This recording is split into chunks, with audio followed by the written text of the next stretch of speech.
un peu important qu'on appréhende de savoir qui était le Harizal. Bon, je vous fais en fin de compte les introductions, pas vraiment d'après le Seder que j'avais fixé au début, mais c'est pas plus mal, c'est plus naturel comme ça. Il faut qu'on voie qui est le Harizal. Pourquoi est-ce qu'il faut qu'on réfléchisse qui est le Harizal? Parce que, en fin de compte, Rabbeinu Harizal a fait une révolution dans le monde. Vous voyez, de par ses propos, de par ses dévoilements, oui, il a fait vraiment dans le monde religieux une révolution. Plein de choses que les gens ne faisaient pas avant le Harizal ont pris une autre forme après lui. Bien qu'en fin de compte, il a enseigné à Raphaël Vital 1 an et 10 mois. Oui, à Tzfat, pas plus que ça. Il est arrivé d'Égypte, pendant 1 an et 10 mois, il a enseigné à Raphaël Vital, après il est niftar, après il est mort. Donc tout ce qu'on a aujourd'hui, ces volumes, ce yéda incroyable, c'est en fin de compte le fruit d'une étude de 1 an et 10 mois. 1 an et 10 mois et pas plus que ça. C'est rien. Donc, le Harizal en réalité, juste pour vous situer un petit peu les choses, est né à Yerushalayim.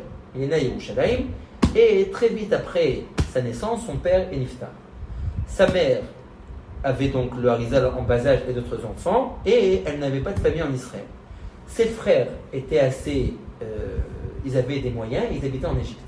Donc ils lui ont dit, au lieu de vivre comme ça difficilement en Israël sans personne, viens nous rejoindre en Égypte et nous on pourvoira à tous tes besoins de toi et de tous tes enfants. Donc c'est ce qu'elle a fait. Elle a quitté Israël et elle est venue en Égypte. Le Harizal a grandi donc en Égypte et il est devenu l'élève en Égypte du Shita Mekubetset. Ouais, du Shita Mekubetset, le Rabbi Betzalel Ashkenazi.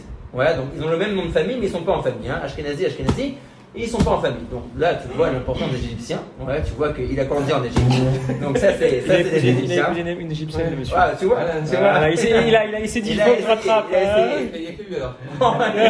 Mais tu vois, il s'est mis dans le groupe. Il s'est mis dans Voilà. Algérienne. Bon, ça va. Donc, il est arrivé là-bas donc en Égypte et il s'est marié en fin de compte avec sa nièce, avec la fille de son oncle. D'accord. Et son oncle qui a vu quel niveau de sainteté il avait atteint, lui a payé une maison dans le vieux Caire, ouais, comme tu dirais à la campagne, et là-bas, le Harizal pendant toute la semaine faisait Hitbodedut. Ouais, il était Hitboded, tout seul, il étudiait tout seul. Et alors, avec son très haut niveau de chassidut de Kedusha, il a commencé la nuit, quand il dormait, à avoir des révélations. Il voyait la Neshama de Rabbi Shimon Bar Yochai qui lui apparaissait, qui lui enseignait les sodotes de la Torah, Eliyahu Hanavi qui s'est dévoilé à lui, etc., pendant plusieurs années. Ça, c'est que dans l'Akdama, par exemple? Ouais, tout ça, on pourrait voir, c'est marqué dans un sefer qui s'appelle Chiffré à Harizal. Ouais, Rabbi Hillel, il dit c'est un sefer qui est même Bar Samra, qu'on peut se fier de ce qui est marqué là-bas, mais je vais te dire un peu ici, tu vas voir des choses phénoménales. Et donc, après un certain nombre d'années qu'il était en Égypte et qu'il a eu tous ces dévoilements, Eliyahu Hanavi s'est révélé à lui pendant une nuit et lui a dit jusqu'à quand tu vas rester dans cette terre impure. Oui.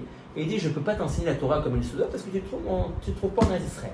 Il lui a révélé, il lui a dit ton but de ta venue sur terre est de trouver quelqu'un en Galil qui s'appelle Rabbi Chaim Vital. Toute la raison pour laquelle tu es venu sur terre, tout ce qu'on t'a enseigné jusqu'à maintenant, c'est en réalité pour que tu l'enseignes à lui.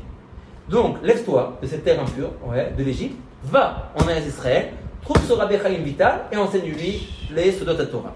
Et c'est comme ça que le Harizal a fait ses valises et est monté en Israël avec toute sa famille, avec ce dévoilement qu'il a eu pendant la nuit. Il avait déjà rencontré plusieurs années auparavant Rabbi Chaim Vital. Où ça? Sans le savoir. Il savait que c'était lui. Ah oui. Il l'a rencontré où? À Méron, le jour de l'Akba Omer. Le Harizal était déjà venu une première fois d'Égypte en Israël, le jour de l'Akba Omer, pour couper les cheveux à son fils.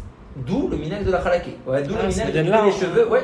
Il est venu, imaginez-vous, depuis l'Égypte, quand son fils a eu 3 ans, pour venir le jour de l'Akba Omer, couper les cheveux de son fils. Alors là-bas, il a rencontré Rabbi Chaim Vital, qui était aussi à Méron ce moment-là.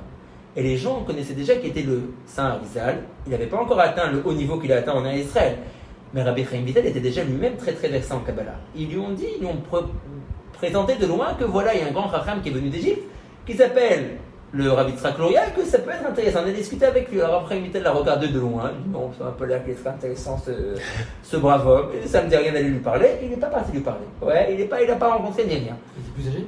Et je crois, il faudrait qu'on revérifie, mais je crois qu'il était un tout petit peu plus âgé que lui. Un tout petit peu plus âgé. Le Rabbi Vital. Un tout petit peu plus âgé que son maître.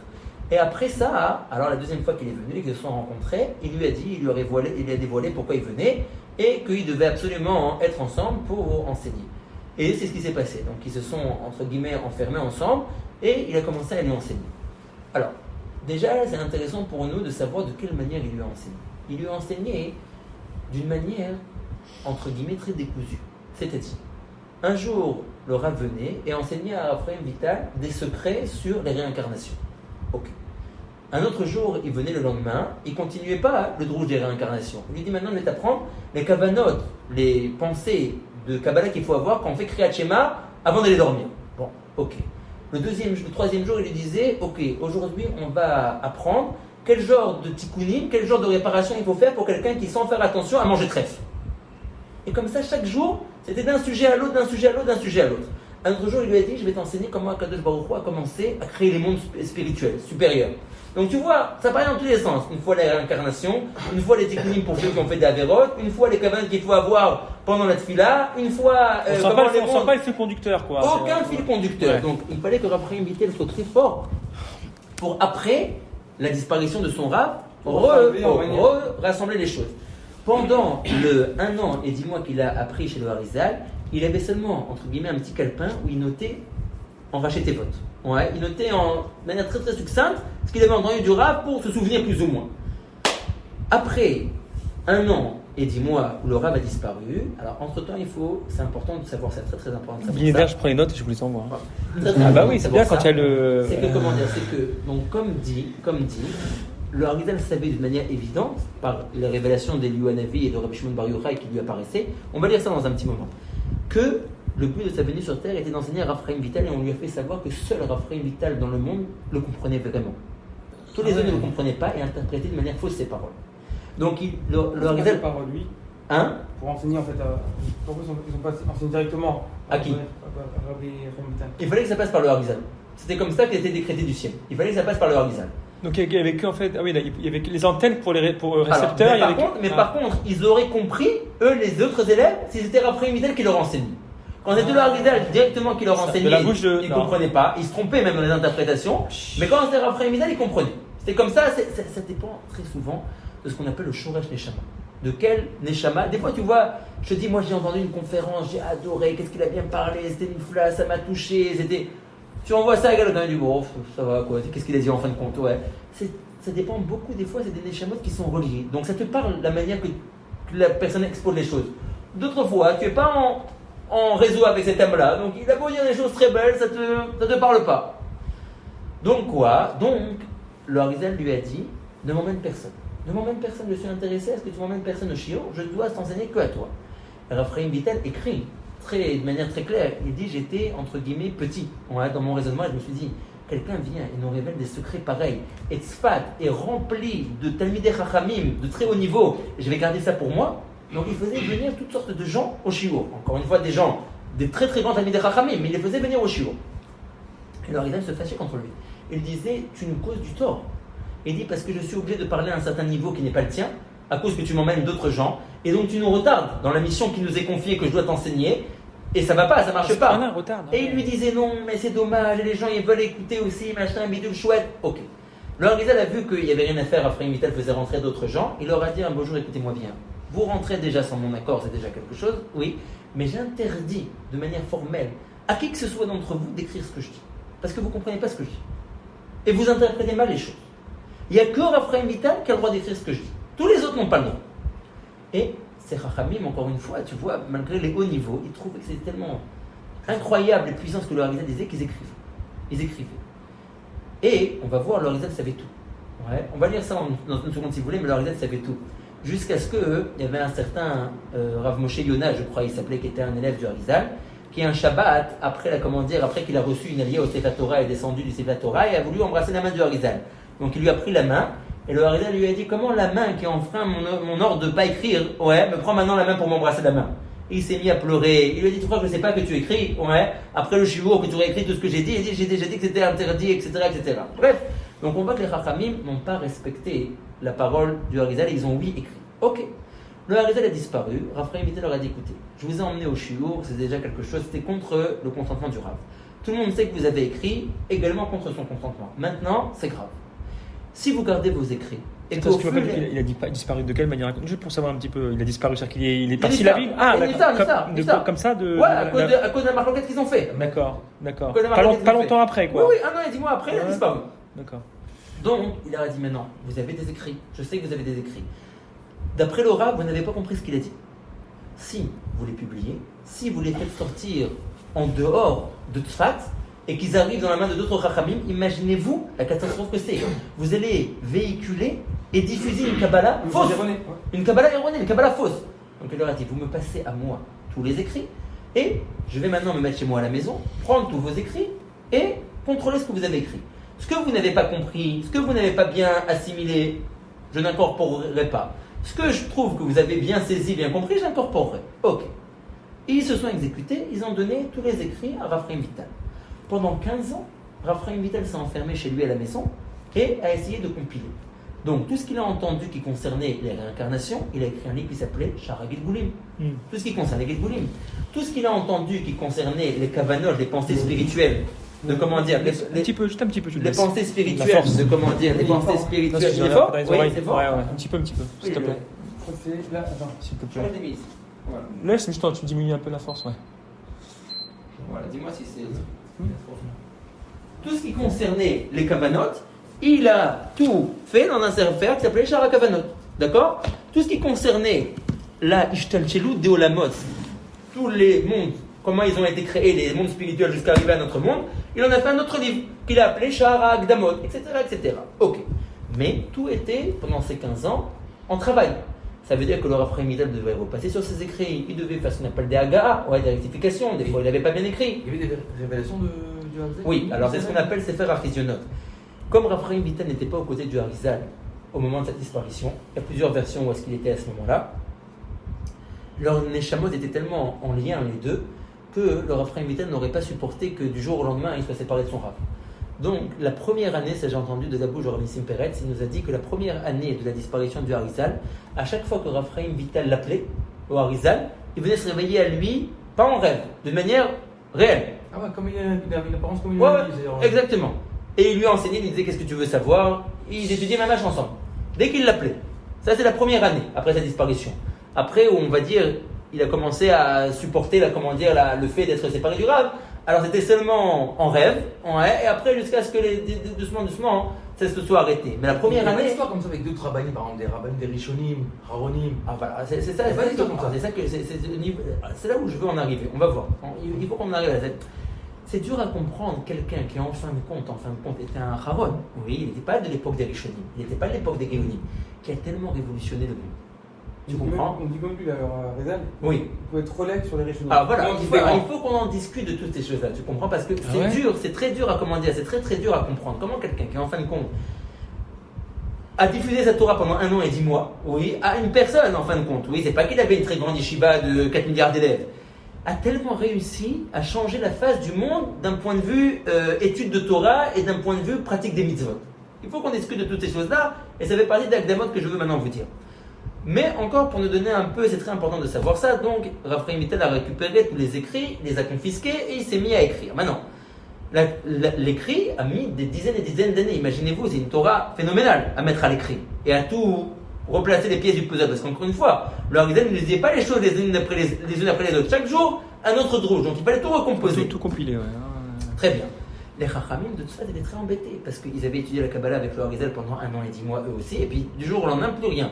On leur prend leur écrit, Raphaël Vital ne leur fait plus shiur, et ils ne voient rien que Raphaël Vital imprime ou sort comme écrit. Ils lui demandent, donne-nous quelque chose, non, il est en train de compiler, en train de faire, c'est pas encore fini, etc., etc. Il y avait un certain Rav qui était à Tzfat qui s'appelait le Rav Yoshua Ben Nun, qui a dit c'est pas possible. Ouais, on peut pas s'en sortir comme ça fait plus de 15 ans qu'il est enfermé chez lui et qu'il écrit et qu'il nous montre rien de ce qu'il fait. Le Yachol Liot. Le Raphaël Vital est tombé malade, très gravement malade. Le Rav Yoshua Ben Nun est parti chez le frère du Raphaël Vital et lui a donné 4 pièces d'or. Et lui a dit, tu sais, chez ton frère, il y a un coffre-fort avec là-bas tous ses écrits. Et il dit, regarde, moi je te paye, toi tu me fais sortir les écrits qui sont là-bas. Et le frère de Raphaël Vital l'a fait. Il est parti dans le coffre-fort de son frère, qui ne pouvait rien faire, qui était complètement agonisant, et a sorti tous les écrits. Il a sorti ce qu'on appelle Tar Nayarim. Tar, c'est Tavresh. Ça veut dire qu'il a sorti 600 dapim, 600 feuilles, 600 feuillets. Et le Rav Yoshua Ben Nun a loué 100 sofrim, qui ont recopié en 3 jours ces 600 dapim. Alors imaginez-vous la catastrophe. Ces 600 dapim n'ont pas fini de passer le contrôle du Raphaël Vital. C'était des écrits qui étaient Alors, premier jet, deuxième jet, troisième jet, mais c'est une œuvre monumentale. Ça demandait beaucoup encore de couches de repasser. Et il y a toutes sortes de choses que le Rav Chaim Vital, en fin de compte, ne voulait pas incorporer dans le livre. Et lui, le frère qui a tout fait sortir, il a tout fait sortir. Ouais, il n'a pas commencé à sélectionner les feuilles que oui, les feuilles que non. Les 100 soprim qui ont écrit, ils ont recopié à vitesse grand V. Oui, parce que ils avaient peur que le Rav Chaim Vital reprenne ses esprits et qu'ils se rendent compte de ce qui était en train de se passer. Donc ils ont tout recopié en 3 jours. Donc imaginez-vous combien d'erreurs ils ont fait pendant cette Ahataka. Troisième problème, c'était des soprim qui n'y connaissaient rien en Kabbalah. Donc quand ils lisaient, c'est même pas comme quelqu'un il recopie quelque chose, il comprend un minimum le fil conducteur qu'il y a dans ce qu'il écrit et il essaie de ne pas faire d'erreur. C'était des mots sur des mots pour eux. Ils comprenaient rien. Donc ils écrivaient encore avec des erreurs. Et après 3 jours, le Rav Yoshua Ben Nun a rendu les écrits, on les a remis dans le coffre-fort de Rav Chaim Vital et il n'a rien su de toute cette histoire-là. Et là, on a eu une première sortie de pseudo-écrits du Harizal. Rav Hillel les appelle les écrits volés. Ouais, c'est comme ça qu'il les appelle, les écrits-là, les écrits volés. Et ces écrits-là ne sont ce qu'on n'appelle pas Baré Samra, on ne peut pas se fier sur eux, parce qu'ils n'ont pas reçu le cachet de Rav Chaim Vital. Et ils se sont particulièrement beaucoup diffusés en Europe, chez les Ashkenazim. Après ça, le Rav Chaim Vital, qui ne savait pas cette histoire-là, a continué à écrire, et de son vivant, il n'a rien imprimé. Il a tout envoyé à son fils, à Damas, à Rav Shmuel Vital, qui a continué à bien parfaire les écrits de son père. Il a même apporté encore d'autres tikkunim à ce que son père avait fait, jusqu'à ce que lui, en fin de compte, ait sorti un livre. Donc c'est venu bien après. Donc, les livres, c'est quoi ça? Alors, les livres, c'est ce qu'on appelle les Shmona Sha'arim, les 8 portes. Sha'ar HaGilgulim, Sha'ar HaKavanot, Sha'ar HaAkdamot, Sha'ar Ruach HaKodesh, Sha'ar Ma'amare Rashbi, Sha'ar HaPsukim, Sha'ar HaMitzvot et Sha'ar Ma'amare Chazal. Ouais, les 8 portes. D'accord? Donc ça, ce sont les écrits qui sont même sortis de la plume de Rav Chaim Vital, et on peut se fier à eux. Maintenant, il faut donc toujours savoir, quand on appréhende un texte, quel genre de texte on a devant nous. Est-ce qu'on a un texte qui est fiable, ou on a un texte qui n'est pas fiable? Et ça fait plein de nafkaminot. Pourquoi? Parce que cette histoire-là que je vous ai racontée, On les édite aujourd'hui, c'est dit? on les édite aujourd'hui. Mais les volets? Même les volets, on sait où ils sont. Et après ça, il faudra encore, je vous raconte, il y a encore une autre histoire, qui est par exemple ce livre-là, qui s'appelle le Otrot Chaim. C'est encore une autre histoire. Ça, c'est aussi sorti de la plume de Rav Chaim Vital, mais il y a encore une autre histoire. Et encore un autre livre qui s'appelle Mevo Sha'arim, il a encore une autre histoire. Pour faire simple, dans le premier jet qu'on étudie aujourd'hui, les 8 portes qu'on a énoncées, ça ce sont les écrits de Rav Chaim Vital, et on les appelle même pas les paroles de Rav Chaim Vital, on les appelle les paroles du Harizal. Parce que dans ces 8 écrits-là, dans ces 8 volumes, le Rav Chaim Vital a écrit pratiquement texto ce qu'il a entendu du Harizal. D'accord? Donc ça s'appelle Kaviachol les écrits du Harizal. C'est pas lui qui a écrit avec sa main, mais c'est comme si. Là, le Rav Chaim Vital a été très fidèle aux paroles de son Rav, et il a écrit Mamash Kima du Montagne. Si déjà on a évoqué ça, on va aller un peu plus loin. La guicha sfaradite, ça veut dire l'appréhendement en sfarad, et on va le voir dans une minute si j'arrive à lire, ce qui est marqué ici, c'est que les textes du Harizal pour nous, bon,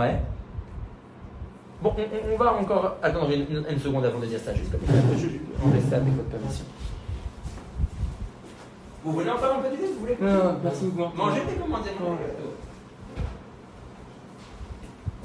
Ce qu'il faut savoir, donc, le Harizal a dit au Rav Chaim Vital, je veux que tu transmettes ma Torah aux générations futures. Ok. Le Rav Chaim Vital, qui était quelqu'un de très grand, il avait des questions sur ce qu'il a entendu du Rav. Et il avait toutes sortes de malchim pour pouvoir répondre à tout ça. Mais ce sont déjà les questions et les réflexions de Rav Chaim Vital. Ce sont déjà les explications et les interprétations pour répondre à ces dites questions de Rav Chaim Vital. C'est déjà plus les paroles du Harizal. Le Rav Chaim Vital, à un certain moment dans sa vie, il a dit, je ne vais pas seulement me contenter de transmettre la Torah de mon maître aux générations futures, je vais également expliquer la Torah de mon maître aux générations futures. Parce que dans cette Torah qui m'a transmise, il y a toutes sortes d'interrogations, il y a toutes sortes de questions, il y a des choses qui ne sont pas claires, etc., etc. Donc je vais me permettre d'expliquer tout ça de la manière que moi j'ai compris les choses, de la manière que moi j'interprète les choses. Il y a des fois où il avait raison dans ses interprétations, et il y a des fois où il se trompait dans ses interprétations. Et c'est par exemple le livre qui s'appelle Otrot Chaim. Ça, c'est déjà pas même les mots qu'il a entendus du Harizal. C'est les mots qu'il a entendus du Harizal, enchevêtrés également avec ses explications et ses commentaires à lui. Mais sans distinction. Tu sais pas, quand tu lis le Otrot Chaim, quelles sont les paroles qu'il a entendues netto du Harizal et quelles sont les paroles qu'il a rajoutées lui en tant que commentateur. Mais qui dit qu'il avait pas raison? Oh, alors des fois le Rachash se permet d'être relève sur lui. On disait que justement, lui, c'était l'élève. Alors, tant qu'il était, alors, c'est vrai qu'il est le premier des grands Mefarshim, mais, alors là, ça nous donne une porte ouverte à ce que je voulais vous dire avant.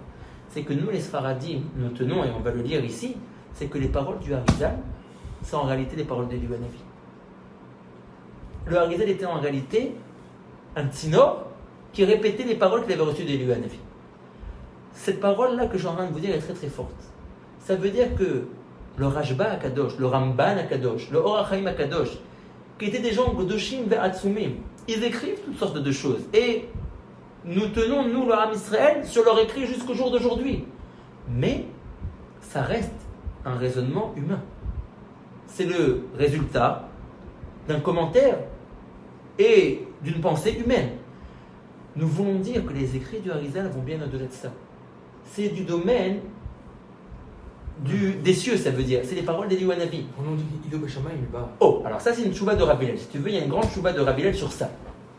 Puisque nous admettons que les paroles du Harizal sont en fait les paroles d'Eliyahu Hanavi, alors on a un problème. On a une règle qui nous dit Lo Beshamaim I. Tu ne peux pas te fier sur les paroles d'un ange ou d'un prophète pour interpréter la Torah. Or, comme nous savons que les paroles du Harizal sont les paroles d'Eliyahu Hanavi, alors comment se fier sur les paroles du Harizal? C'est en fait les paroles d'un prophète. Et on ne peut pas nous travailler notre Torah d'après les paroles d'un prophète. Donc les Mekoubalim nous ont déjà beaucoup intéressés à cette question-là. Et ils ont dit qu'il y a plusieurs manières de comprendre pourquoi on peut, oui, être sommaire sur les paroles du Harizal, bien que ce sont les paroles d'Eliyahu Hanavi. Plusieurs réponses ont été dites, on peut en citer deux. La première est que quand Eliyahu Hanavi se révélait au Harizal, il ne lui révélait pas les choses d'une manière directe. Le Harizal travaillait beaucoup, peinait énormément pour comprendre les choses, et alors il disait son interprétation à Eliyahu Hanavi. Et Eliyahu Hanavi lui disait seulement ou son aval ou son refus. Est-ce que oui, tu as bien compris ou est-ce que tu n'as pas compris? Ça veut dire qu'en fin de compte, c'était le résultat, la pensée du Harizal, mais avec le cachet qui valide de Eliyahu Hanavi. Donc c'est quelque chose de Hatsoum. Ça veut dire que tous les autres rabbanim, même les plus grands du monde, n'ont jamais eu ça. N'ont jamais reçu le cachet d'un avis de ce qu'il disait. Une autre interprétation est de dire que quand est-ce qu'on ne peut pas se fier à l'interprétation d'un avis. Ça, c'est avec Gabriel qui dit ça. Alors, il dit aussi ça. Il a même plusieurs réponses. Quand est-ce qu'on ne peut pas aussi se fier à la réponse d'un prophète? C'est quand le prophète se révèle, alors qu'il est mort déjà depuis des dizaines et des dizaines d'années, oui, des centaines d'années. Il vient se révéler en tant qu'ange, en tant qu'un ange qui vient du ciel et qui dit voilà, je viens te révéler des choses. Là, non, on ne peut pas faire ça.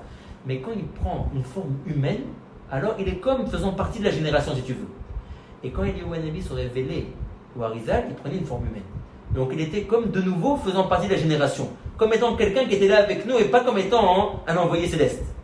Ça, c'est encore une autre réponse. Etc., etc. Il y a déjà le Khatam Sofer a discuté sur ça. Il y a déjà beaucoup de commentaires de Rabbanim qui ont discuté sur ça. En tout cas, nous, on tient que les paroles du Harizal sont les paroles d'Eliyahu Hanavi. Donc ça engendre énormément de choses. Ça engendre que si on dit Sabal, on dit que on ne peut pas prononcer une bracha, bien que le Shulchan Aruch dit de la prononcer. Si d'autres décisionnaires disent de ne pas le faire, admettons par exemple un cas classique. Regardez, Chazak ou Baruch, Bakot Hashachar. Anoten la Yaef Koar, très bon exemple. Ouais, donc vous savez qu'on fait une bracha chaque matin dans Bakot Hashachar, Anoten la Yaef Koar. Le Shulchan Aruch écrit de manière claire, vous voyez, de manière claire. Il ne veut pas dire cette bracha-là. Il dit, il y en a qui l'a dit, ils se trompent complètement. Mais allons même plus loin. Vous savez que d'après le Shulchan Aruch, toutes les brachot qu'on fait le matin, on ne peut les faire que si on est astreint de les faire. C'est-à-dire, tu ne peux pas faire la bracha que tu remercies à Kadosh Baruch Hu d'avoir donné au coq le fait de discerner entre le jour et la nuit si tu n'as pas entendu le chant du coq. Tu ne peux pas faire Oter Israël Betifara si tu ne mets pas ton chapeau sur la tête. Tu ne peux pas faire Sha'asa Nikol Torki si tu n'as pas encore mis tes chaussures, etc., etc. D'après le Harizal, on fait la bracha de Anotan Le'Yev Koar. Il faut la faire cette bracha-là. Et on fait toutes les brachot, bien qu'on n'a pas encore mis le pied par terre, bien qu'on n'a pas encore mis notre chapeau, bien qu'on n'a pas encore mis nos chaussures. Tu vois qu'aujourd'hui, le Ham Israël, par rapport à ça, ne se comporte pas comme le Shulchan Aruch, mais comme qui? Comme le Harizal. Oter Israël, c'est pas de tefilin. Alors ça c'est de Roche. Le Roche, il faisait la bracha de Oter Israël quand il mettait cette tefilin, mais déjà les Rishonim écrivent qu'ils n'ont pas vu ça. Il n'y avait que le Roche qui faisait attention à ça. Chapeau la Gemara. La Gemara qui dit ça. La Gemara elle dit comme ça. Elle dit cette opinion-là. Donc, qu'est-ce qu'on voit de là? Donc on voit que c'est une révolution totale. Et cette preuve que tu as rapportée avec la bracha de Noten et Efkoar, c'est la preuve que le Rida, oui, rapporte pour fonder son opinion, qui nous dit, on dit ça fait que brachot laquelle contre le Shulchan Aruch. Même que le Shulchan Aruch dit de faire une bracha, si d'autres décisionnaires disent de ne pas le faire, alors on ne la fait pas. Mais on ne dira pas ça fait brachot laquelle contre le Harizal. Et la preuve qu'il ramène, c'est cette preuve-là. Cette preuve de Notan Yef Kohar. Que tu vois que le Shulchan Aruch dit de ne pas la faire, le Harizal dit de la faire, et tu vois que tout le Ham Israël l'a fait. Donc ça va très très très très loin. Là, il faut être au courant un peu. Le Rav Yaakov Yosef, il dit même sans Rishonim contre le Harizal, c'est comme un zèbre contre des brebis. Voilà. C'est revenu comme ça. Comment il est fort le Harizal? Alors je comprends, alors, c'est difficile à accepter qu'en fin de compte, c'est un Haron, tu comprends. Ah, pourquoi je dis ça? Parce que ça fait des problèmes à d'autres endroits. Où est-ce que ça fait des problèmes à d'autres endroits? C'est que, premièrement, ça c'est la Gisha Sfaradite. Ce n'est pas la Gisha Ashkenaz. Les Ashkenazim, eux, ils font toujours comme la Lacha, même si c'est à l'encontre du Harizal. D'accord? Alors, sur certaines choses, non. Par exemple, eux aussi, ils font ces brachot de Taneyev Kohar, etc., etc. Mais eux auront plus de facilité à aller d'après le Pshat, d'après la Gemara, que d'aller d'après le Harizal. Nous, les Sfaradim, on va dire que les grands décisionnaires, le Rida, qui était un grand décisionnaire, le Rav Chaim Paladji, qui était un grand décisionnaire, le Rav Chaim Sofer, qui était un grand décisionnaire, le Ben Ishraï, qui était un très grand décisionnaire, etc., etc., la Gisha Sfaradite était toujours qu'on fait tout comme le Harizal. On fait tout comme le Harizal, même si c'est à l'encontre du Shulchan Aruch. Jusqu'à ce que soit venu Rav Ovadia Yosef et décidé autrement. Rav Ovadia Yosef, d'après lui, il ne fallait pas faire comme ça. D'après lui, quand il y avait une marloquette entre la Kabbalah et la Halacha, il faut faire comme la Halacha, pas comme la Kabbalah, pas comme le Harizal. Mais c'est un chidouche dans la Gisha Sfaradite. Tous les décisionnaires avant Rav Ovadia n'étaient pas de cet avis-là. Le Ben Ishraï, le Kaf HaChaim, le Kaf HaChaim Paladji, le Kaf HaChaim Sofer, le Rida, etc., toutes c'était d'opinion qu'il fallait faire comme la Kabbalah. Lui a voulu instituer un nouveau système qu'il faut faire comme la Halacha. Il a beaucoup insisté sur ça. Donc ça, tu vois, c'est encore un détail qui rend un peu les choses difficiles, parce que des fois, tu veux faire comme la Kabbalah et tu es heurté à certaines personnes qui te disent que non, même des gens charedim qui suivent les opinions de Rav Ovadia, et que d'après eux, non, il faut faire comme la Halacha le dit, pas spécialement comme la Kabbalah le dit. Ramon de Chaliaou Avant les Raliaou, il disait que si le Shulchan Aruch, il avait vu. Oh. Mais c'est pas la Ta'ana de Komada, c'est pas la Ta'ana de Ramon de Chaliaou, c'est la Ta'ana du Chida. C'est le Chida déjà qui dit ça. Le Chida dit si le Shulchan Aruch avait vu les écrits du Harizal, il aurait été réservé. Ouais, il aurait changé son avis. Donc c'est d'après cette force-là qu'ils viennent et qui disent, ça s'appelle même pas qu'on fait contre le Shulchan Aruch. C'est le Shulchan Aruch sans avoir vu les opinions du Harizal. Parce que même lui, s'il les avait vues, il aurait changé d'opinion. Donc ça a été très loin. Vous comprenez jusqu'à où ça a été? Le Harizal a révolutionné le monde. Mais Tachlès, par exemple pour Shabbat, c'est pas différent. Alors, Shabbat, on n'a pas toujours pour Shabbat. Mais admettons, regarde, je te dis par exemple un exemple. Ouais, un exemple. On peut en trouver des dizaines. Ouais, mais par exemple. Alors, vous avez dû être confronté à ce genre d'énergumène. Oui. Est-ce que vous avez déjà des gens un peu illuminés que le matin à Shacharit, ils mettent 2 tefilines? Oui. Ah non, mais nous. Vous mettez? Ouais. Ouais, parce que vous êtes tunisien. Ouais. Oh, parce que vous êtes tunisien. Parce que les tunisiens aussi, ils font beaucoup d'après la Kabbalah. Mais pourquoi la majorité des gens ne font pas ça? Parce que ça, c'est un truc. Alors, non, ça, c'est un truc typiquement kabbalistique. Alors là, les Tunisiens, sur ce coup-là, ils ont comment dire, ils se sont beaucoup rangés d'après l'opinion du Harizal. Donc c'est très très développé ce minag-là chez les Tunisiens. Mais tu vois que dans les autres keilot d'Afrique du Nord, c'est pas du tout développé. Quand tu rentres dans les minyanim, le rov des Sfaradim, la majorité des Sfaradim, ils ont une fila sur la tête, ils n'en ont pas 2. C'est de nouveau un clivage entre l'opinion de la Kabbalah et l'opinion du Pshat. D'après le Pshat, tu peux mettre d'abord Rashi, et après, si tu as envie, tu n'es même pas obligé. Si tu as envie, plus tard dans la journée, ou plus tard dans le Mshat de la Tfila, tu peux mettre Rabbeinu Tam. Tu enlèves tes filines de Rashi, comme on voit les gens dans les Bate Knessiyot. Ils enlèvent et ils mettent une autre paire de Rashi. D'après la Kabbalah, non, ça marche pas comme ça, il faut mettre les 2 filines ensemble. Alors là, tu vois, tu es dans un clivage, tu fais quoi? Quel âge? Alors, comme les tefilines de Rabbeinu Tam sont à un très très haut niveau de spiritualité et de Kedusha, le Rida dit on ne les laisse pas mettre au Bachorim. Tous les gens qui ne sont pas mariés, on ne les laisse pas le mettre. Une fois qu'ils sont mariés, on met directement. Moi, j'ai acheté pour mon fils, il a 13 ans. Bon, pourquoi pas? Non, mais non, il faut pas. Non, il faut voir ses comptes ménage. J'ai pas que ce soit trop lourd pour lui. En plus, ça c'est difficile en plus. Voilà, il met les 2, ils s'embrouillent. Oh ouais, non, c'est difficile. Il faut voir ses comptes ménage. Si vous, le minag chez les Tunisiens, c'est que depuis la bar mitzvah, il leur met. Pourquoi pas? Il faut juste voir, il fait c'est quoi le minag. Mais si le minag il est comme ça, moi je parle pour les. Rachage, tout c'est tout. Ah ouais, dans le Rida, tu vois qu'il est un élève du Rachage, lui-même il écrit qu'en général les films de Rabbeinu Tam, on les met que après le mariage. Ouais, parce qu'il est plus tranquille une fois qu'il est marié, il pense à moins de mauvaises choses et donc c'est plus Raoui à ce moment-là, ce qu'ils mettent les films de Rabbeinu Tam qui sont à un très haut niveau.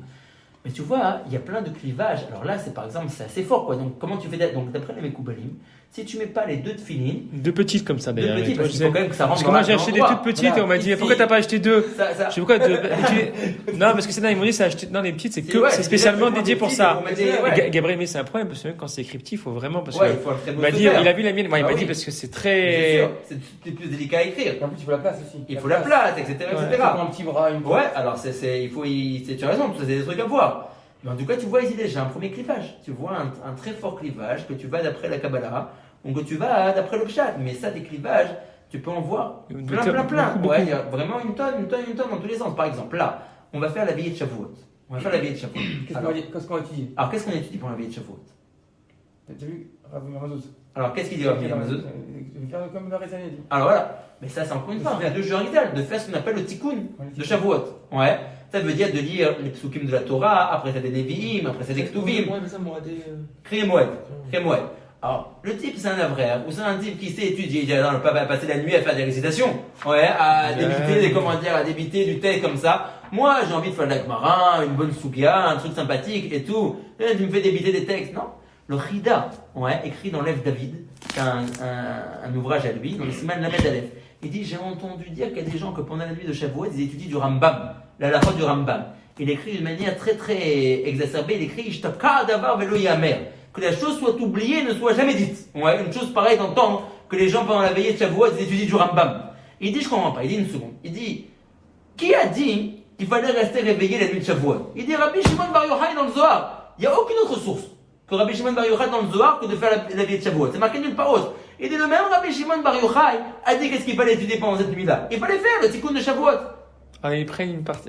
Alors il dit je comprends pas. Ils restent réveillés. Ça, ils font oui confiance à Rabbi Shimon Bar Yochai. Mais le tikkun, ça non, ils sont plus intelligents que Rabbi Shimon Bar Yochai pour le tikkun.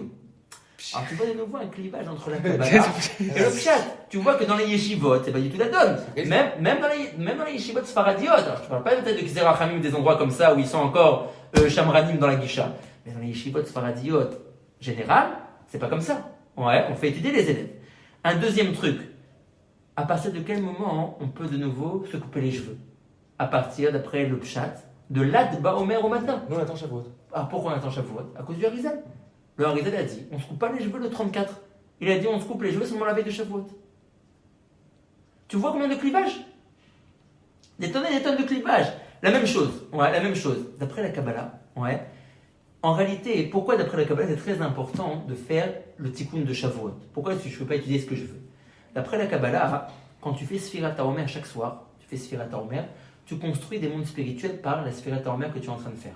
Tu construis des mondes spirituels. Maintenant, ces mondes spirituels ne sont pas encore achevés. Ils vont encore plus être achevés par l'intermédiaire de la lecture que tu vas faire pendant l'année de Shavuot. Mais tu ne pourras pas arriver à cet achèvement de ces mondes spirituels si tu dis de la Gemara pendant l'année de Shavuot. Si tu même fais des sougades les plus amoukot possibles au monde, tu ne pourras jamais arriver à l'acheminement de ces mondes spirituels. Tu es obligé, pour pouvoir les finir, de passer par cette étude-là et par ces textes-là de récitation. C'est pour ça que c'est tellement important. Et ça, encore une fois, ça ne finit même pas tous les mondes spirituels. Tu sais qu'est-ce qui va les achever complètement et qui va même leur apporter leurs strades les plus élevées. Alors, leurs premières strades sont apportées par la Sfirat HaOmer de chaque soir pendant 49 jours. Après ça, tu les complémentes encore ces mondes spirituels par le limoud du tikkun que tu fais pendant la nuit de Shavuot. L'endroit le plus haut niveau de ces mondes spirituels que tu construis, tu sais comment tu le fais? Est-ce que quelqu'un sait comment il le fait? Non. Le matin quand tu vas au mikvé. Oh, par le mikvé que tu fais juste avant le lever du soleil, juste avant la prière du matin. Donc ça, c'est cette villa-là, ouais, c'est une villa qui est encore plus importante que la villa du vendredi avant Shabbat. Ah Cette ouais? villa-là, elle a un mécor dans le Zohar HaKadosh Parashat Emor. Ouais, cette villa, cette immersion dans le mikvé, elle est déjà marquée dans le Zohar HaKadosh Parashat Emor. D'un haut niveau. Tant de choses que d'après le Pshat, tu n'es pas du tout astreint toutes ces choses-là. La nuit de Shavuot, tu peux étudier ce que tu veux, tu peux ne pas aller au mikvé, etc., etc. Donc, il y a plein de clivages. Maintenant, ce qu'il faut savoir, c'est... Il faut savoir deux choses. Il faut savoir que, dans toute chose, la Avodat Hashem doit être ce qu'on appelle... Alors, j'aurais du mal à le dire, ce terme-là, en français. Parce qu'en français, c'est pas vraiment, ça ne relève pas vraiment ce que je vais vous dire. Je vais vous le dire en hébreu, après je vais vous le dire en français. Il faut, en fin de compte, toutes ces choses-là que le Harizal est de faire, c'est en fin de compte des remontes. prendre et mettre 2 tefilines pour ceux qui n'ont pas l'habitude, ne pas se couper les cheveux jusqu'à Shavuot, aller au mikvé de cette manière-là, faire 12 chalot à Shabbat et pas seulement 2 chalot, etc., etc., etc. Ce sont beaucoup de chumrot. Il faut toujours que la avodat Hashem soit ce qu'on appelle en hébreu yedidoutit. Il faut que ça soit une avodat Hashem qui soit, excusez-moi du terme, un kiff. Ouais. À partir du moment où tu sens que c'est lourd sur toi, ouais, il n'y a plus de la avodat Hashem. Il faut toujours appréhender la avodat Hashem avec engouement, avec plaisir. Si jamais tu sens que c'est un poids sur toi, ou alors sur ta famille, ouais, alors laisse tomber. Ouais. Ah, mais en général, tu fais toujours comme le Harizal. Non, c'est pas grave, tu feras pas comme le Harizal. Le Harizal, il n'aurait pas voulu. Le Harizal, il n'aurait pas voulu que tu fasses de la peine à ton fils, que tu fasses de la peine à ta femme, ou alors que toi-même, tu te prennes la avodat Hashem d'une manière dure et lourde, juste pour, comment dire, pour lui faire plaisir. Hein? On dit les Fumtsara, mais il faut encore que ça soit comment dire, il faut que ça soit un engagement, une douleur qui soit acceptable. À partir du moment où c'est trop lourd, alors il faut laisser tomber. Ouais, il faut laisser tomber. Bon, il va jeûner, mais après il va crier. Voilà exactement, alors qu'est-ce qu'on a gagné? Ah non, c'est sûr. Ah, on n'a rien gagné. Le type, il fait les tarnières du Harizal pendant Shovavim, disons, mais il insulte tout le monde sur son passage. Et marqué celui, là, il marquait celui qui jeûne, voilà. qui pense de jeûner, mais qui. J'arrive à dire, bon, j'étudie un peu moins parce que j'ai jeûné. C'est pas bon, il faut que tu arrives à conserver ton. C'est ça tout le. Et une parenthèse, c'est combien de temps on se tranche d'après le Harizal? Il faudrait essayer de faire 4 fois. Ah, d'après le Harizal, c'est 4 fois. Pas plus que 4, c'est 4 vraiment. Cette fois-ci, cette fois-ci, le Shavuot. Non, tous les jours. Enfin, tous les jours en général, c'est un nombre pour ça. Il n'y a pas vraiment de nom. 7 fois, il y en a qui 5. Tu peux faire autant de jours que tu veux. Il y en a qui avant Rosh Hashanah, ils font 151 fois. Kanat et Vilot, Kaneget Karas. Pour être Mevatel, le Yetzirara du Karas de toute l'année. Ouais, mais là. Shavuot, c'est 4 fois? Ouais, en l'occurrence, il faut faire 4 fois. Il faut essayer d'aller avant l'Ot HaShachar, avant le lever du soleil. Après, avoir lu le Tikkun. Bon. Donc tu vois qu'il y a beaucoup de clivages. Ce qu'il faut retenir, c'est que nous, chacun peut choisir, encore une fois, de quelle école il veut répondre. S'il veut faire comme Rav Ovadia, ne pas faire comme la Kabbalah, il peut. S'il veut faire comme les autres décisionnaires, faire comme la Kabbalah, il peut. 2 choses à savoir. Premièrement, ne pas être missionnaire. Ça veut dire ne pas essayer d'engager qui que ce soit dans tes combats. Ou dire que c'est mieux que moi. Ou dire que c'est mieux ou pas mieux. C'est les chamas, Exactement. Rav Nissim Peretz, Zatzan disait toujours, n'essayez pas de convaincre les autres dans la Kabbalah ou dans quoi que ce soit d'autre. Oui. Vous faites votre cuisine dans votre coin, vous vous comportez comme vous voulez. Celui qui est intéressé à faire comme vous, il est matos. Celui qui n'est pas intéressé, on respecte tout le monde, il n'y a pas de problème. Maintenant, même ceux qui font comme la Kabbalah doivent faire attention que ça ne soit pas un fardeau et un poids sur eux. Ouais, il faut faire attention de faire. Parce que tout le monde est capable de. Alors, il y a des choses que oui, il y a des choses que non. Ouais, il faut être pour le tibour, en vérité, on peut dire pour le tibour d'Afka. C'est pas mieux d'Afka, le tibour qui fasse la halakha. Il faut voir. Non, c'est ça. Et puis pour certaines personnes de faire Kabbalah parce que c'est quand même de boucher, etc. Tu as raison qu'il y a aussi de ça. Il y a aussi de ça. Des gens qui sont pas. Ouais, tu as raison qu'il faut. Pas de travail au niveau de. Ouais, il faut aussi avoir une certaine, comment dire, hygiène spirituelle de vie pour pouvoir s'adonner à tout cet endroit de Kabbalah. Mais badal. Ouais. Si le gars, tu comprends, il est la Shonara, il regarde pas là où il faut regarder, etc., et que commence à étudier la Kabbalah, c'est même dangereux pour lui. Parce que quand tu fais de la Kabbalah, tu t'intéresses à la chambre privée du roi, ça veut dire, tu comprends? Alors regardez, je vais vous lire un petit peu des leshonotes de Kadmonim qui ont parlé de qu'est-ce que faisait. Ça c'est le Rachash qui a contredit le. Ouais, non, mais attention, quand je dis la contredit, c'est une fois de temps en temps, hein, c'est pas. Ouais, non, ne crois pas que c'est des grandes. Mais qui écrit en fait le Rav Chaim Vital? Alors voilà, il faudra encore en rediscuter. L'autre Chaim, c'est le Rav Chaim Vital en tant que Mefaresh de la Torah de son Rav. C'est pas netto les mots du Harizal. D'accord? Ça c'est déjà l'explication du Rav Chaim Vital. Sur tout. Alors là, en l'occurrence, ça parle de ce qu'on appelle Ishtalshelut Haolamot, de la création des mondes spirituels. Alors juste, je vais vous montrer.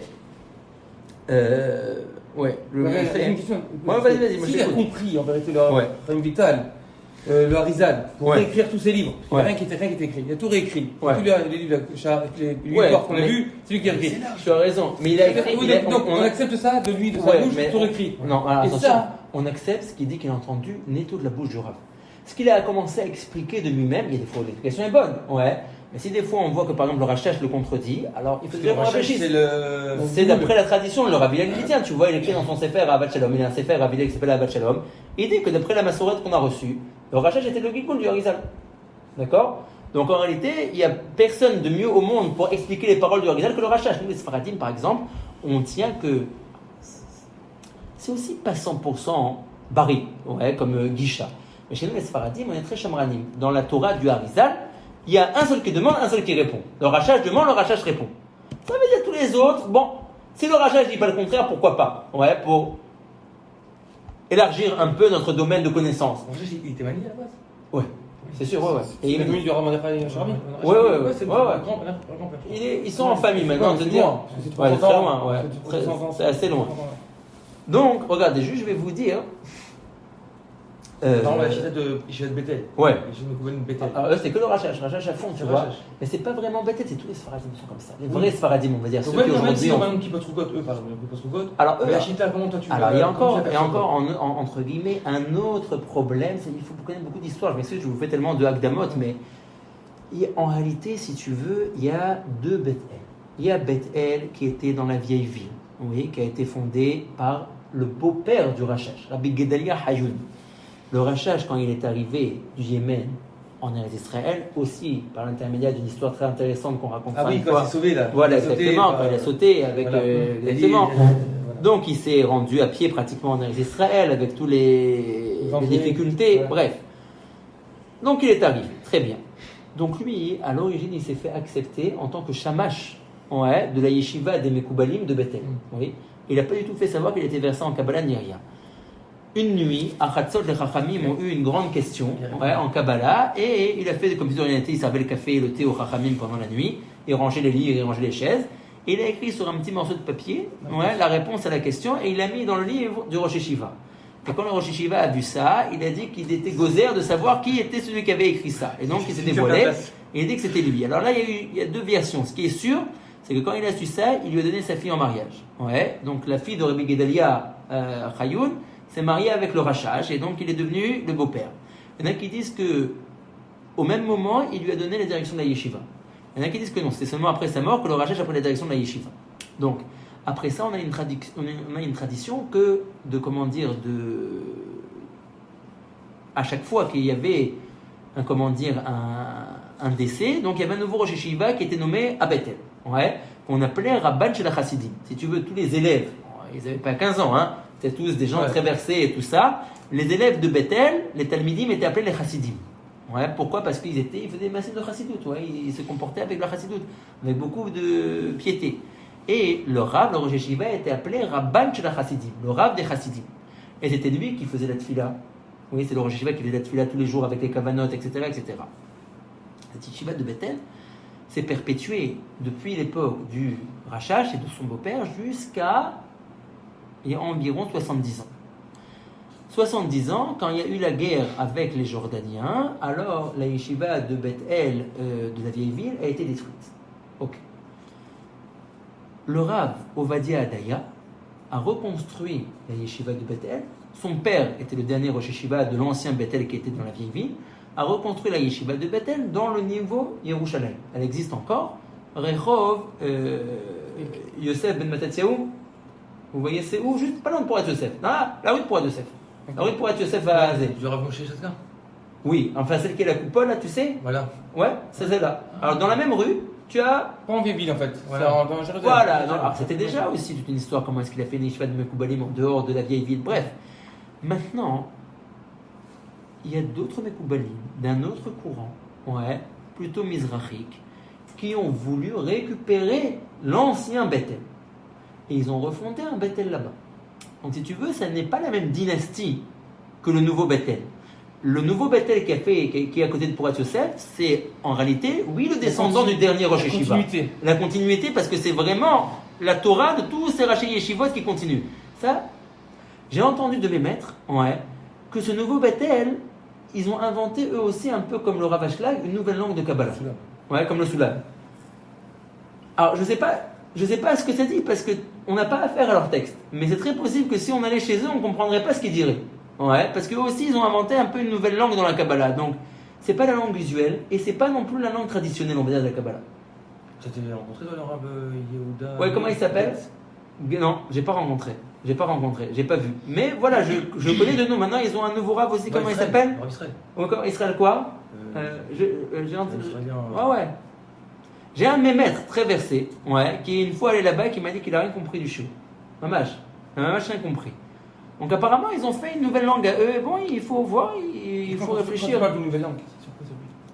Ça veut dire que il faut que nous-mêmes on apprenne un peu. Il faut mais c'est quoi mes corottes de faire une nouvelle langue? Il a fait une nouvelle langue. Je sais pas. Je peux pas te dire. Je peux pas te dire parce que je sais pas. Je sais pas du tout quelle a été leur démarche, quel a été leur raisonnement. Je sais pas. Je ne veux pas parler de quelque chose que je sais pas. Par exemple, tu parles de Rav Shlomo Sharabi, c'est une pointure, c'est une référence. Ouais. Alors. Après, il a compris différemment du Rabbi. Il paraît qu'ils sont très versés aussi là-bas, ce nouveau Bethel. Mais un peu à leur manière, on va dire, j'ai l'impression. Mais sur quel grand il s'appuie? Je pense qu'ils s'appuient sur les mécorotes usuels, mais peut-être que pour les rendre plus accessibles, ils l'ont traduit un peu dans des langages que nous on comprend mieux aujourd'hui. Peut-être que ça se met ici la différence. Ça veut dire que les Koubalim ils comprennent différemment peut-être qu'ils ont un peu vulgarisé la langue, on va dire, pour la rendre plus accessible. Et encore, même ça, je te le dis par intuition, c'est pas que je le sais vraiment, mais j'imagine ou je devine. Donc si le cas, la vraie avec qui tu dis, ou le maître, qui est parti là-bas, il aurait dû plus vite comprendre. C'est pas évoqué. Alors je sais pas. Alors c'est peut-être plus que ça. Plus que ça, ils ont créé une langue à eux. Je sais pas pourquoi. Par exemple, la Torah, la Kabbalah de la famille Abu Hassera, est-ce que c'est aussi dans un nouveau langage? Alors là-bas, c'est encore un peu différent. C'est pas un nouveau langage, mais c'est pas le langage du Rashash. Ça veut dire que nous aujourd'hui, en termes de Kabbalah, chez nous, on va dire le problème entre guillemets, c'est que ça s'arrête trop haut. Ça veut dire que nous, on a besoin pour interpréter les textes du Harizal du Rashash. Eux les ont interprétés de eux-mêmes sans le Rashash, avec les rabbanim qu'ils avaient avant le Rashash, avec les explications que les rabbanim là ont données. Pour nous, c'est s'arrêter trop haut encore dans la compréhension. On a besoin d'arriver jusqu'au Rashash et nous, voilà, aujourd'hui on admet, quand je dis nous, c'est déjà les premiers élèves du Rashash ont admis que tout celui qui a étudié les écrits du Harizal sans la compréhension du Rashash, ils ont eu des termes formes. Ils ont par exemple dit qu'il était Keshikor Belevayam, comme un ivrogne qui essaierait de diriger un bateau dans une mer déchaînée. Il n'arrivera jamais. Ça aussi, ça demande d'autres akdamot. Alors là aussi, je vais vous dire une akdama très importante. Et vous allez encore après ça comprendre pourquoi avant d'appréhender les textes du Harizal, on a besoin de tellement d'introductions. Il y a quelque chose qui va vous paraître phénoménal, incroyable, et très très dur à concevoir, mais c'est évident que c'est la réalité, et Rabbi Hillel nous le répète pratiquement chaque shiur. Il y avait une réelle, pas dire envie, mais il y avait un réel ratson, il y avait une vraie volonté que la Kabbalah qu'a dévoilé le Harizal ne soit pas accessible à tout à chacun. Pourquoi? À cause du danger. Quelqu'un qui n'a pas une bonne hygiène de vie spirituelle, qui n'est pas apte à étudier la Kabbalah, c'est dangereux qu'il s'y adonne. Il peut étudier la Gemara, une vache qui a encore né, un petit mouton, il ne va rien se passer. C'est pas dangereux.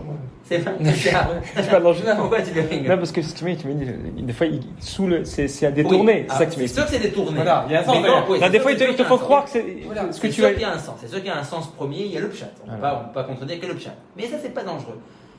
Mais ça purifie la personne aussi. Ça purifie aussi la personne, c'est évident. Mais même, on va dire, s'il n'a pas une hygiène de vie top, spirituelle, ça va, ça passe. Maintenant, quand tu t'intéresses à la chambre privée du roi et que tu cherches à voir ses trésors cachés, on te vérifie, on te demande qui tu es. Et si jamais tu te fais attraper par un garde parce que tu n'es pas un type bien, alors on te balance avec perte des fracas de l'endroit. Tu comprends? Donc c'est dangereux. Donc il y avait un réel ratson, une réelle volonté de cacher les secrets de la Kabbalah. Et chose incroyable, Raphaël Vital était champion dans la manière d'écrire pour cacher les choses. Et très souvent, ce sont les mots d'un élève du Rashash qui s'appelle Rabbi Chaim Dila Rosa, qui a écrit une œuvre, un ouvrage qui est sûrement un des ouvrages les plus profonds de l'écriture juive, qui s'appelle Torah Tracham. C'est le nom de son ouvrage. Imaginez-vous, je ne sais pas si vous pouvez...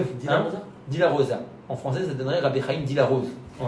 Dila Rosa, il devait peut-être avoir des origines italiennes, quelque chose comme ça. En tout cas, il a écrit un livre très très profond qui s'appelle Torah Tracham. Pourquoi il a écrit ce livre-là? Parce que le Rashash, imaginez-vous la profondeur. Si déjà les écrits du Harizal sont profonds, les écrits du Rashash sont encore beaucoup plus profonds. Il n'a rien inventé le Rashash.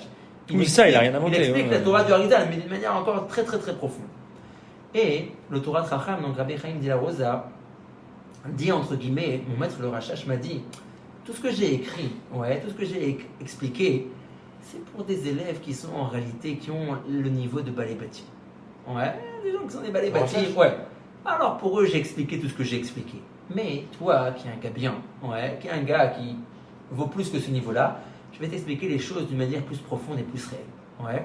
Et alors, il a encore plus décuplé son message au Torah Chacham. Ouais. On commence la Kabbalah sur le Torah Chacham. Ah ouais, alors lui, il est carrément hors jeu depuis le début. Il ne pourra même pas comprendre un mot. Ouais, il pourra même pas comprendre un mot. Directement au Torah Chacham. Ouais, non, ça c'est hors jeu. Même les grands Mekoubalim, même les grands Mekoubalim, de temps en temps, quelques mots de Torah Chacham, quelque chose comme ça, mais c'est très profond et très dur. En tout cas, vu qu'il y avait un réel ratson de cacher les choses, les secrets de la Kabbalah, donc comment faire? Tu écris, mais à partir du moment où tu écris, tu ne vas pas cacher ton livre. Ouais. Donc les gens ils vont bien en fin de compte avoir accès à ton livre. Donc il y avait entre guillemets un réel problème. Comment diffuser la Torah du Harizal sans la donner à tout à chacun et faire en sorte qu'elle reste comment dire, le diamant de l'élite du Ham Israël. Donc Raphaël Vital avait ce don de savoir écrire d'une manière cachée. Et en réalité, il traite d'un sujet A, et il t'explique le sujet A. Ouais, et en réalité, excusez-moi du terme, oui, il ment. Tout au long de ces pages, il ne dit pas la vérité à propos du sujet A. Il dit, mais je suis venu, voilà, le thème que je veux, voilà, où je vais t'expliquer aujourd'hui, c'est le sujet A. Donc je vais bien l'expliquer. Alors il y a ci, et il y a ça, et tout, excusez-moi du terme, oui, n'est que Kaviachol, histoire de drose. Ouais, il n'y a pas un mot qui est vrai. C'est vrai, on aurait dit, il a une caverne, il pense autre chose. Non, Rav dit c'est faux. C'est vraiment faux. Et le Torah Chacham dit Darko chez l'Arabe, c'est les mots du Torah Chacham. Darko chez l'Arabe, donc le derrière du Harizal, l'idrosh velirtov, oui, d'écrire et d'expliquer Efer Haemet. Et il parle de manière. Les deux. Ouais, il n'y a pas vraiment d'écrit du Harizal. Donc, tu peux, on l'appelle les écrits du Harizal au nom du Rav Chaim Vital. D'écrire l'inverse de la vérité. Tu comprends ce que ça veut dire l'inverse de la vérité? Ouais, c'est une belle manière pour dire. Et c'était Bekavana Trila. Ouais, c'était voulu. Et pourquoi? Pour que quelqu'un qui n'est pas pur, quelqu'un qui n'est pas apte, ne comprenne jamais rien. Ne comprenne jamais rien. Donc ça veut dire, il te dit voilà, je traite du sujet A et il déblatère sur le sujet A des pages et des pages et des pages. Raviel dit des fois des pages entières. Ouais, c'est du mensonge. Oui. Maintenant, dans un sujet Z, il dit maintenant je traite le sujet Z. Très bien, Rav, traite le sujet Z. Et il commence, et il a affaire de nouveau, mais cette fois-ci de manière très légère, au sujet A. Ouais, le sujet Z, il a aussi un rapport avec le A qu'on avait. Et puis, il te lance quelque chose sur A qui n'a pas du tout de rapport avec toutes les pages qu'il t'a expliqué sur A. Je dis, attends, mais il y a un problème là, tu sais plus quoi faire. Où est la vérité? Alors, tu me dis, théoriquement, là où il a voulu expliquer le sujet A, c'est là où il a mis tout son être dedans et là où il a bien expliqué. En réalité, tu trouves que non. Que toutes ces pages-là sont entre guillemets bonnes à rien. Et que la vérité à propos du sujet A, il te le dit de manière très très cachée quand il traite Z. Et comme ça, plein de fois. Plein de fois. Donc le Torah Chacham dit, c'est pour ça que cette Chokhmah s'appelle la Kabbalah, parce qu'il faut la recevoir de quelqu'un qui l'a lui-même reçu, Rav Hillel nous dit dans cette Chokhmah, il l'a dit plusieurs fois, de manière claire. Il nous a dit, c'était ces mots, je suis là pour vous enseigner les lettres, les lignes blanches qui sont entre les lignes noires. Ça veut dire, je suis là pour vous enseigner ce qui n'est pas écrit. Ouais, et il nous a dit une fois au shiur, celui en Kabbalah qui se fie à ce qui est écrit, c'est la meilleure manière, il nous a dit, pour ne jamais rien comprendre et aboutir à rien. Tu comprends? Donc, si dans la Gemara ou dans la Halacha, c'est bon, c'est bénéfique, c'est souhaitable d'avoir quelqu'un qui aiguille, dans la Kabbalah, c'est sine qua non. Et tu n'as pas quelqu'un qui te dirige et qui t'aiguille, alors tu arriveras à rien et à te tromper complètement. Et c'était voulu par Raphaël Vital depuis le début, pour tromper les personnes qui n'étaient pas aptes à apprendre cette rochma-là. Alors, maintenant, voilà, par exemple, tu vois, alors tout ce qui est Kabbalah Maasit, aujourd'hui personne ne fait. Et s'il y en a qui font, c'est interdit. Regardez, on va lire, si déjà tu as parlé de ça, regarde, alors maintenant je vais vous lire, simplement pour avoir une idée de qui était le Harizal. Ouais, c'est déjà, on en a tellement parlé. Regardez ce que Raphaël Vital écrit à propos du Harizal. Là, c'est Etzraïm. Ouais, là, c'est encore un autre livre qu'il faudrait aussi qu'on discute. Qu'est-ce que c'est que ce livre-là? C'est sur les sphirotes? C'est sur les sphirotes, plus ou moins, on va dire. Plus ou moins sur les sphirotes. Alors, regardez ce qu'il écrit, des choses incroyables.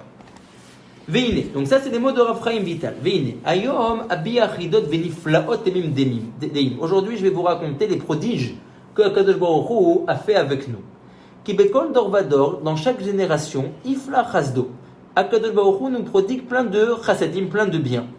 Veyaer lanu al yedei asridim asher Hashem koreh bechol dorvador, et il nous illumine de la chorma, de plusieurs gens gdoshim qu'il envoie dans chaque génération. Très bien.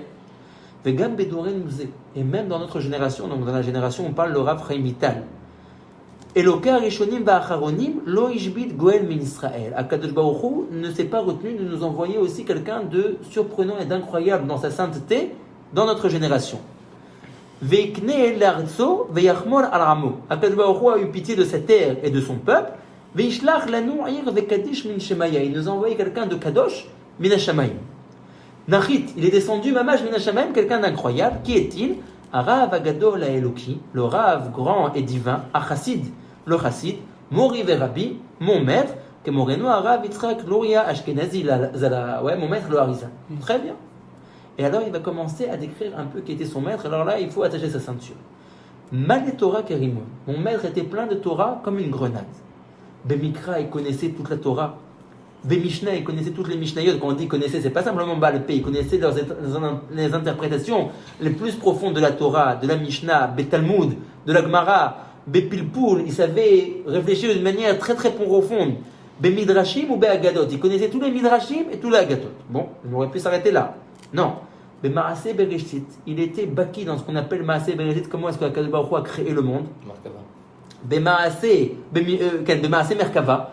Dans le trône divin d'Akadosh Baruch Hu et le char divin d'Akadosh Baruch Hu, comment il est formé, de quelle manière il se tient. Baki Besechat Ilanot, il savait comprendre le langage des arbres. Quand leurs feuilles bougent par l'intermédiaire du vent, ils s'expriment les arbres. Il savait comprendre ce langage-là. Besechat Ofot, il savait comprendre le langage des oiseaux. Comme Shlomo Ameler. Oh, il savait comprendre le langage des oiseaux. Besechat Malachim, il savait comprendre le langage des anges. Il savait parler et comprendre le langage des hommes. Makir bechokmat apartouf, il savait, en fonction du trait de visage de la personne, savoir qui elle était. Yodea bekol maaseh bnei adam sha'asu ve'sha'atidim la'asot. Il savait les actes qu'avait fait quelqu'un ancien et ceux qu'il allait faire dans le futur. Il voyait n'importe qui, il savait déjà quels avaient été les actes qu'il avait commis dans son passé et qu'est-ce qu'il projetait déjà de faire cet homme-là. Yodea b'machashavot bnei adam, il connaissait des pensées des hommes. Terem yotzi'u min hakoach al hapol, avant même qu'ils sortent leurs pensées et qu'ils les traduisent par des actes. Ouais, c'est pas qu'en voyant l'acte, il a compris qu'est-ce que le gars pensait. Il savait avant même que l'homme agisse, quelles étaient les pensées qu'il avait. Yodea atidot, il connaissait toutes les choses futures qui allaient se passer dans le monde. Mais kol advarim ha'ovim bechol haaretz, il savait tout ce qui se passait dans le monde sur l'instant. Il pouvait te dire en Chine ce qui se passait, en Australie ce qui se passait, alors que lui n'était pas du tout là-bas. Velemash enigzar tamid bashamayim. À chaque instant, il savait te dire qu'est-ce qui venait d'être décidé dans le monde, dans le ciel pour le monde. Il allait avoir de la récolte par récolte, tel pays, telle guerre. Il savait tout à tout moment. Yodea bechokmat ha-gilgul. Il savait les réincarnations des hommes. Il voyait un homme devant lui, des étoiles dans un autre gilgul, tu étais telle personne, et tu as fait telle averot, etc., etc. Mi chadash ou mi yashan. Il savait quelle âme c'était la première fois qu'elle venait sur terre, et quelle âme elle était déjà ancienne, ça faisait déjà plusieurs fois qu'elle venait sur terre. Yodea beshalhevet ha-ner. Quand le nerf, quand la bougie va bientôt s'éteindre, qu'elle n'a plus beaucoup d'huile et qu'elle grésille, elle parle aussi. Elle parle aussi, elle s'exprime. Même ce langage-là, il comprenait. Il comprenait qu'est-ce que la bougie disait quand la flamme crépillait. Des choses incroyables. Oui, en vérité, on serait plus étonné à des gens comme nous, qu'on n'a pas cette révélation, que lui, par exemple. Parce que si on a les Neshama d'Eloki, mais c'est quand même, mais c'est quand même un très très haut niveau. Ça veut dire, on n'a pas entendu ça. Non, si tu dis un goy est comme ça, alors je suis pélé. Mais un juif qui soit comme ça, en vérité, c'est tout le monde doit être comme ça. Il faudrait, t'as raison qu'il faudrait, mais ça s'acquiert qu'avec beaucoup de chassidut et de kedusha. Ça veut dire même ça. C'est sûr que c'est une neshama particulière. Mais le Rav va dire, il va dire dans un instant que ne croit pas que tout est à mettre de compte qu'il avait une neshama particulière. Il dit que le Rav a énormément travaillé. Énormément travaillé. Amal à Torah pour arriver à cette dargote-là. Il dit que très souvent il ne comprenait pas son limoud et combien de nuits il passait en pleurant, en étant mitrané à Kadosh Baruch Hu de lui ouvrir les portes de la compréhension. Combien de taraniot il faisait, combien de il y a tout il faisait. C'est ça, il y avait tout un mécanisme qui était derrière qui l'a rendu apte à toutes ces choses-là. Donc il savait comprendre le crépiment, le grésillement de la flamme avant de s'éteindre, mais la havat esh. Et aussi quand il y a un grand feu qui est allumé, en fonction des flammes, de quel côté elles se dirigent, de quelle manière elles montent vers le haut, elles veulent aussi dire quelque chose. Même ça, ils comprenaient. Dvarim niflaim. Tout a un sens. Dvarim niflaim, des choses incroyables, dit Rabbi Chaim Vital. Mistakel vetsofe be'inav, il voyait avec ses yeux des neshamot.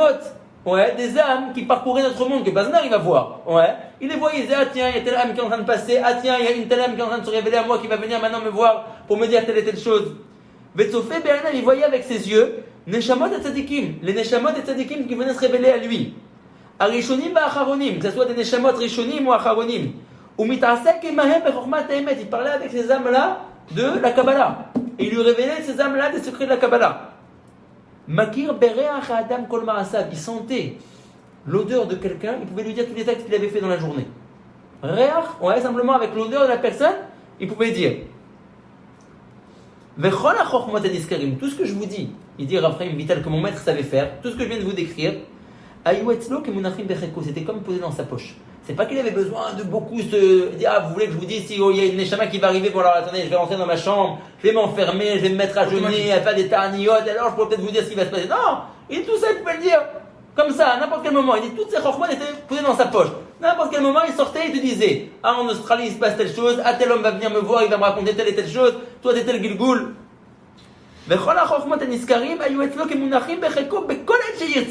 À n'importe quel moment qu'il voulait les utiliser, il les utilisait. Il dit toutes ces choses-là, mes yeux ont vu. C'est pas que je vous raconte ce que mes pères m'ont raconté sur quelqu'un qui l'a pas connu. Il dit tout ça, j'ai vu de mes propres yeux. Mavhilim, des choses qui sont, comment tu dirais en français, mavhilim, surprenant. Effrayantes même, ouais, effrayantes, des choses effrayantes qu'on n'a jamais vues. Alors maintenant, regarde bien ce qu'il va dire. Alors ça c'est une phrase très forte, écoute bien ce qu'il va dire. Lo nir'u, on n'a jamais vu une chose pareille. Velo nishme'u, et on n'a même jamais entendu une capacité pareille, tellement phénoménale dans tous les domaines que je viens de décrire. Même Rajbi Bechol ha'aretz, dans tout Eretz Israël et dans le monde entier, mimé à Rajbi adaina. Depuis l'époque de Rajbi jusqu'à notre époque. Ça veut dire qu'il a inclus tous les Amoraïm, tous les Chachamim de la Gemara. Il a inclus tous les Rishonim. Il dit on n'a jamais plus entendu d'une chose. Alors tu comprends, c'est ça qui a ébranlé beaucoup de gens. Ça veut dire, ils disent avec tout le respect qu'on peut avoir avec le Harizal, mais il reste quand même un rabbanim de la tranche, des derniers rabbanim, des acharonim. Donc comment tu peux le mettre au même piédestal que des rishonim ou que des tanaïm ou des choses comme ça? Il faut savoir, ce témoignage de Raphaël Vital, il dit toutes ces choses-là qu'on a vues chez lui. On a vu qu'on n'avait jamais entendu des choses pareilles. C'est pas que ça, comme les chamottes, comme ça, de l'époque des tanaïm, et qui le remettent après à chaque génération qui les refait descendre. Le Ben Israël, par exemple, le Ben Israël, j'en fais aussi sur le Ben Israël, par exemple. Mais des choses particulières comme ça qu'il faut remettre. Tu as raison. Alors, on ne veut pas faire des comparaisons. Mais Israël. Ouais, tu as raison, mais on n'a jamais entendu, sur le Ben Israël, avec toute sa sainteté, que par exemple, il connaissait les pensées des gens. Ouais. Ou qu'il pouvait te dire ce qui était en train de se passer. Alors, des fois, il peut y avoir un tzaddik de manière très fortuite. Une fois qui peut avoir une. C'est beaucoup. Ouais, voilà. Tu vois, c'est attention. Je ne pas tout à l'heure, mais quand on m'a dit qu'il n'y avait que lui, je posais la question, je dis pourquoi il n'a pas dit directement à Rabbi Raphaël Vital, pourquoi ça passe d'Aka par le Rizal? Il dit pas. À Kadourou. Ah, c'est vrai, il donne à Moshe Rabbeinu. Et en fait, il ne peut pas directement. C'est vrai, il faut un intermédiaire. Lui, la ville, ça ressemble. Il faut un intermédiaire. Triat Hametim, est-ce qu'on a vu qu'il a fait Triat Hametim? C'est vrai que c'est pas marqué. Tout ce qui se fait, c'est. Alors, je vais juste vous dire encore une phrase. C'est niveau. Ouais, c'est un très bon niveau. Mais Kanye qui pouvait faire Triat Hametim. Très certainement qu'il pouvait faire Triat Hametim. Je pense. Regardez juste ce qu'il dit, ça c'est maintenant très important. Vechol, c'est tout ce que je viens de vous dire. Et c'est qu'il l'a reçu chez Lo Alidé Shimut Be Kabbalah Maasit. Il faisait pas de Kabbalah Maasit. Ouais, il faisait pas de Kabbalah Maasit. Il y a même le Harizal, qui était le maître de la Kabbalah, il n'utilisait pas la Kabbalah Maasit. Chaz Veshalom. Qui Isur Gadol Yesh Beshimusha. Il y a un très grand histoire d'utiliser la Kabbalah Maasit. Donc aujourd'hui, ceux qui l'utilisent, c'est ni plus ni moins que des sorciers. Ouais. Toutes sortes de choses. Alors il faut voir c'est quoi la Kabbalah Maasit, c'est d'utiliser des shemot doshim de Malachim ou des shemot doshim d'Akadosh Baruch Hu pour arriver à certaines fins. Ouais. Alors tant qu'on n'a pas la vache rousse pour se purifier de l'impureté qu'on a d'avoir été tous en contact avec des morts, on ne peut pas utiliser la Kabbalah Maasit. C'est pour ça qu'il appelle ça que c'est un grand histoire d'utiliser la Kabbalah Maasit. C'est des shemot. C'est des shemot. Alors tu fais jurer des anges, par exemple, en connaissant leur nom, qui vont te répondre, ou qui vont t'exaucer, ou qui vont faire ce que tu leur demandes de faire, etc. etc. Alors ça existait malheureusement. En général, ça a duré, pas des charlatans qui ne savaient pas le faire, malheureusement qui savaient le faire, mais comme ils n'avaient pas le droit de le faire, en fin de compte, ils ont été très très fortement punis. Donc oui, ils sont tombés très malades et ils sont morts dans des circonstances terribles. Donc nous, on a toujours un grand clan, Tamim Tiyou Imachem Elokechem. Toujours, dès que tu as affaire à un baba qui commence à te raconter des choses bizarroïdes, tu peux déjà laisser tomber. Ouais, bon, mais il faut réfléchir. Théoriquement, la règle est toujours la suivante. Il faut se souvenir de cette règle du Rav Dov Kook de Tveria, qui est un très grand tzaddik. il a dit de deux choses. Lui. Il a dit ou le tzaddik peut t'aider, il peut t'aider sans argent, ouais. Ou alors il peut pas t'aider, et même si tu lui donnes tout l'argent du monde, il pourra toujours pas t'aider. Ouais, ça fera aucun effet. Bon. Donc après, s'il te dit mange une confiture d'étrog, machin, bon, ça paye pas de. Tu comprends si ça s'arrête là, pourquoi pas une confiture d'étrog. Alors, moi j'ai des rabbinim qui écrivent des kmiot. Il faut voir comment tu écris les kmiot. Si tu fais jurer des malachim qui vont t'aider, alors ça c'est la source, c'est la Kabbalah Maasit. Mais si tu fais une tefila dans le Kamiya, ou des Devarim Keil, ou par exemple Rav Kadour, il écrivait des Kamiya, et il disait que c'était pas la Kabbalah Maasit, il disait qu'il évoquait des noms d'anges sans les faire jurer quoi que ce soit, et il disait comme je suis une vieille personne, alors ils ont pitié de moi, ils m'écoutent. Ouais, c'est pas vrai, comme il était un grand kadosh, alors c'est pas vrai qu'il faisait ce qu'on lui demandait.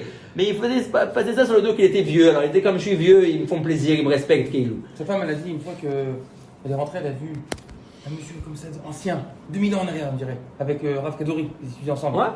Alors elle ressort et tout, elle s'arrive plus à manger au Rav Kadori comme ça, d'un côté, pendant 3 jours. Elle dit, je veux savoir c'est qui. Il disait pas le Rav Kadori. Elle dit, celui que tu as vu, c'est le Rav Benayou Ben Yoada. Une très grande neshama, tu comprends, c'est une neshama de l'époque, il y a des Nevi'im.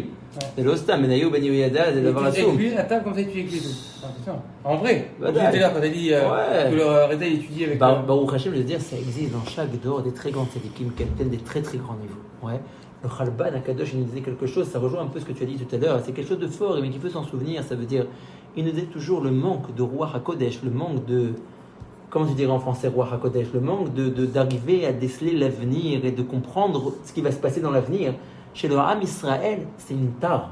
Ouais. Il disait de ne pas avoir ça, c'est pas le matzav idéal. On est censé, nous, le Ham Israël est tellement proche de la Kadosh Baruch Hu que Kaviachol, il faudrait que n'importe quel enfant ait Ruach HaKodesh. Ouais. Il arrive à voir dans le futur qu'est-ce qui va se passer. Aujourd'hui, on s'est habitué à vivre comme ça. Bon, plus personne ne voit ce qui va se passer dans le futur. On croit que c'est la situation normale. Voilà, on est arrivé à ce niveau-là. Il disait qu'il faut demander les dargot. Il faut être shoef aux dargot et que par l'intermédiaire qu'on les demande, alors on peut les recevoir. Mais si on se dit, bon, on se complaît dans ce bas niveau, alors voilà, c'est tout ce qu'on méritera, un bas niveau. La faute aussi, elle fait. Voilà, c'est sûr qu'il faut beaucoup se purifier. Il faut beaucoup. Par exemple, on parle de balai bâtiment. Il a 1h30 pour étudier, il a 3 heures. Il peut faire 1h30. Kabbalah, voilà, 1h30 Gemara. Ça, c'est évident. Est-ce que ça c'est mieux ça ou bien 3 heures Gemara? Non, il faut qu'il fasse de la Gemara parce que comment dire. La Gemara, mais combien de temps? Déjà, ce qu'il a manqué avant déjà. Oui, déjà, d'abord. Ça manqué avant, c'est à 4 choses à faire. Il va commencer la Kabbalah. Je sais pas, il a vu le peu coche. Non, mais Non, mais il commence à 85 ans à Kabbalah, qu'est-ce qu'il va comprendre la Kabbalah? Je crois que c'est pas moi qui le vois trop vite. Il faut tenter qu'il va comprendre. Non, le Abraham, dans son CPR, de la chaîne, je dis qu'il y en a qui pensent que c'est dans la gamme, qu'il y en a qui pensent que tout le cas à Matara, c'est de l'Imoudatmara. Et tu dis non, c'est Dvigut Hashem. Oui. Non, la Dvigut Hashem, elle va pas passer avec sa puissance exponentielle. T'as raison. Qu'est-ce qu'on fait de ça? T'as raison, mais tu peux pas. Même le Rambam, il est d'accord que si jamais. Le matin, tu sais pas comment te comporter quand tu fais Netilat Yadayim, ou quand tu fais Birkot HaShachar, ou tu sais pas quoi faire quand tu as été au Soudan, est-ce que tu refais la bracha sur les tefillin? Non, ça veut dire. Il faut voir quel niveau il a par exemple. Il faut surtout voir la halakha. Il faut au moins qu'il ne se plante pas dans la halakha. Tu comprends? Si c'est pas se débrouiller pendant Shabbat, si c'est pas qu'est-ce qui est interdit à cause de Boré, de Bichoul, etc., et qu'il fait de la Kabbalah, ça marche pas. Mais s'il a une bonne yédia, alors oui, il peut faire la Kabbalah, mais il faut quand même faire la Gemara aussi, ça veut dire. Il faut toujours allier les deux. Il faut rester. Il y a des chitotes qui vont dire que Gemara. C'est vrai. Mais tu sais, quelque part, personne. Je vois ce que font les grands. Et lui pense que les grands, ils font la Gemara. Le roi bien comme il est, justement. Il parle. Chaque rabbin, ils ont dit par rapport à Bat Israël et tout, il a dit une touche en plus. Il a dit, par rapport à la xéra qu'il y a eu là, à Méron, il a dit le manque de respect qu'on fait aux Gdolim. Il a dit les équinimes. Il a dit combien de fois j'ai entendu, comme ça il raconte, il dit, une fois un Français va se lever et dire, mais ils comprennent rien, ces vieux. Écoute, ils vont dire, parce que pourquoi est-ce qu'ils sont embrouillés par d'autres personnes autour d'eux, etc. Combien de fois j'ai entendu des choses comme ça? Ça parle de politique, etc. Non, il a raison, t'as une grande langue de vote anniversaire. Voilà, il y a un problème. Et si je vois que les grands. Je vais t'expliquer, si je vois que les Gdolim, ils ont fait des chiffres comme ça. Moi je pense que, comme tu as disait, que pourquoi leur disait à l'Acha, pourquoi c'est ça? Parce que dans le Tibour, Arachav. Oh, il a fait. Là, tu as dit le mot, le Tibour Arachav. Maintenant, il faut voir. Est-ce que tu fais toujours partie, ou l'individu sur lequel on traite fait partie du Tibour Arachav, ou il peut se permettre un peu de se démarquer? tu as raison qu'on ne peut pas faire du cas par cas. Quand les Gdolim ils disent une ora'a, ils ne peuvent pas faire du cas par cas. Parce qu'après, c'est la salat. Tout le monde, on va ouvrir à tous le. Ouais, alors ils disent une grande aura clalit. Alors, vu qu'il y a beaucoup de Chazrim Betchouva qui ne sont pas encore équilibrés bien comme il faut, tu ne peux pas donner une aura à faire de la Kabbalah. Tu comprends? Parce que le type, je vais te dire un exemple. Pire que ça, j'ai un. Je vais te dire un exemple. Ils sont complètement un tout match à la télé. Ouais, exactement. Mais très grave. Non, mais des gens qui sont très proches, très grave. Et on leur parle de Kabbalah. Pour eux, c'est horrible pour lui. Attends, mais tu rentres dans la Kabbalah, boucher de la Kabbalah, etc. Comment tu peux pas rentrer comme ça? Je vais te dire, il y a X années, j'étais au Shabbat Ratan de ma belle-sœur. C'était en hiver. On était à Shabbat dans un petit oulam, dans une petite salle de réception, qui était à côté d'une choule. Bon. Il y avait là-bas des chansons et tout, ça s'est un peu éternisé. Moi, je suis rentré dans la choule un peu, c'était pendant la Séouda. Je vois, c'était donc dans un Shabbat d'hiver, je vois un monsieur qui a 2 disciples en face de lui. Ils sont en train d'étudier comme ça dans un coin de la choule qui était vide. Bon, je m'approche de eux, je vois qu'ils font du char à kavanot. Pourquoi pas? Bon, tu voyais déjà le style des 2 élèves. Ils étaient originaux, on va dire, les 2 élèves. Bon, et là, le Rav en arrive à un certain propos du livre et il dit à Zetalmidim, il cite, il dit... Anihu, donc c'est Akadosh Baruch Hu qui parle et c'est un midrash. Chez Amarti Léolami, j'ai dit à mon monde, d'aïe, arrête-toi là, genre à la mer, ne va pas plus loin. Ouais. Faire des gvoulottes, faire des samamar de Chazal. Ouais. Donc le Talmidim lui dit, mais Rav, qui dit qu'il faut lire comme ça? Il dit comment ça? Il dit, mais qui dit qu'il faut dire Anihu, c'est moi, chez Amarti que j'ai dit Léolami à mon monde, d'aïe, arrête-toi là. Il lui dit, mais comment tu veux lire? Il lui dit, peut-être qu'il faudrait lire Anihu, c'est moi, chez Amarti que j'ai dit Léolami à mon monde, dis, pas d'aïe, dis. Ah, il lui dit, mais ça veut dire quoi dit? Il lui dit, je sais pas. Il lui dit, mais ben, c'est comment il faut comprendre? Il lui dit, mais ça n'a pas de sens. Pourquoi tu veux dire ça? Il lui dit, ah, je sais pas, je propose. Il lui dit, mais ça, c'est un mahamar de Chachamim qu'on connaît, qui est dans la Gemara, qu'on utilise. C'est pas qu'on le découvre maintenant et qu'il est ouvert à plusieurs explications. C'est un terme que connu. Alors, tu vois, le pauvre type, une phrase simple, tu comprends? Il sait pas qu'on doit dire, Aniou Jamadi Lolami, Dai. Il veut dire, dis. Et encore, tu peux pas lui jeter la pierre parce qu'il connaît pas. Mais au moins que ce que tu proposes, ça a un minimum de sens. Ouais. Et puis il dit, mais qu'est-ce que ça veut dire que j'ai dit à mon monde, dis, ça n'a pas de sens le mot dis. Il dit, je sais pas, je propose. Bon, tu comprends qu'enseigner la Kabbalah à ce genre d'individu, ça n'a pas de sens. Ça n'a pas de sens. Il ferait mieux de s'asseoir avec lui, de lui enseigner du Mishnah Brura, du Shulchan Aruch, de la Gemara, et ça serait beaucoup plus fructueux que d'aller lui enseigner la Kabbalah. La grande question, quand je suis arrivé ici, etc., parce que moi je me rappelle quand on était à Villeurbanne par exemple, que des fois tu étudiais à Manchester, en tout ça. Ouais, exactement. Et tu à Sibda Shlichit, comme ça le Rav il donnait leur initiation, je crois, il faisait un Torah, etc. Mais par exemple, pour moi j'ai l'impression que ce courant-là où tu étais, c'était pas en vérité le résultat aujourd'hui là où ah, c'est sûr que non. Là, le résultat d'aujourd'hui, par exemple, que quand tu sors Charles Kavanagh et le rachat, etc., c'était pas du tout. Non, c'est sûr que non. Encore une fois, moi j'ai été élevé, on va dire, chez les Taïm pur et dur. Tu comprends, les Anglais, Ashkenazim. Qu'est-ce qu'il a fait? Moi, je vais te dire. C'était où en Angleterre? À Manchester. Et après ça, j'étais aussi à Bnei-Brak dans des yeshivot. C'est sûr que si j'étais pas. C'est quoi ton parcours juste pour ça?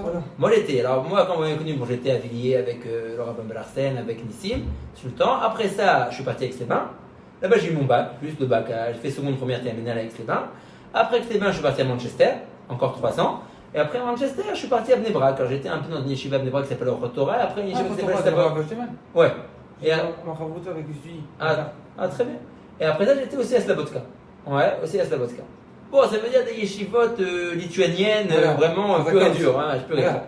Maintenant, moi, je vais te dire qu'est-ce qui m'a fait un peu le déclic. C'est que.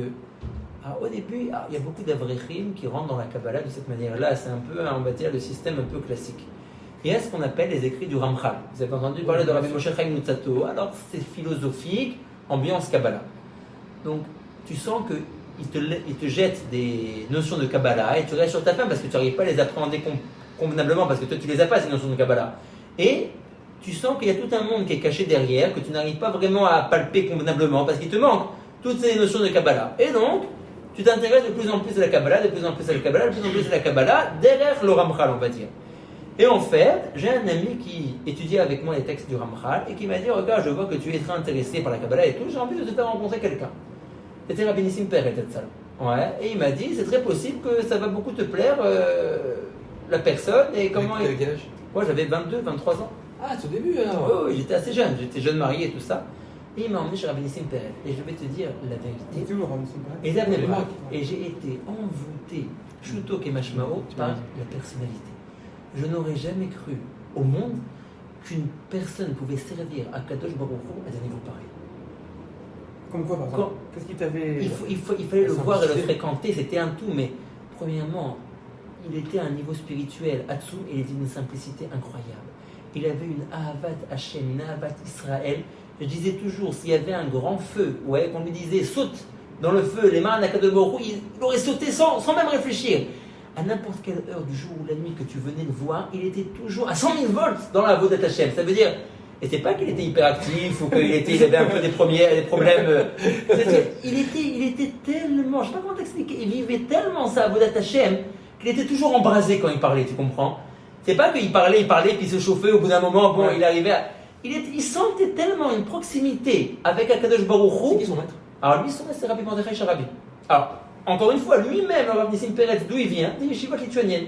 Il était à Hebron, à la yeshiva de Hebron. Et son maître, en Gemara, c'était Rabbi Meir Hadash. Lui aussi, si tu veux, il n'était pas du tout destiné à un cursus de Kabbalah. Alors, il nous a raconté que la yeshiva de Hebron était en face d'une yeshiva de Mekoubalim. Et que le vendredi, il voyait les Mekoubalim qui sortaient habillés en blanc sur la grande mirpesset, la grande terrasse qu'ils avaient dans la yeshiva, et qui faisaient Kabbalah de Shabbat comme ça, tout ça. Il était très fasciné. Il les regardait, lui, de l'endroit où il était à la yeshiva de Hebron, il disait, c'est des gens qui étaient très intéressés.